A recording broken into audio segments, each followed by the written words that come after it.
A mi idemo dalje našom emisijom. Šefik Ibrahimović i pjesma Teško je voljeti.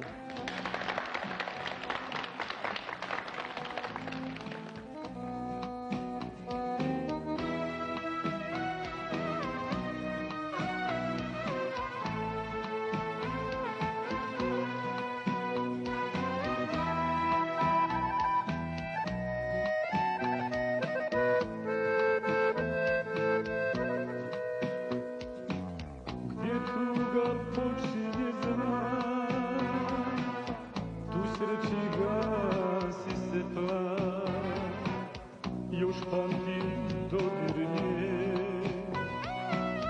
Teško je voljeti, a biti ostane. Teško je voljeti, a biti ostane.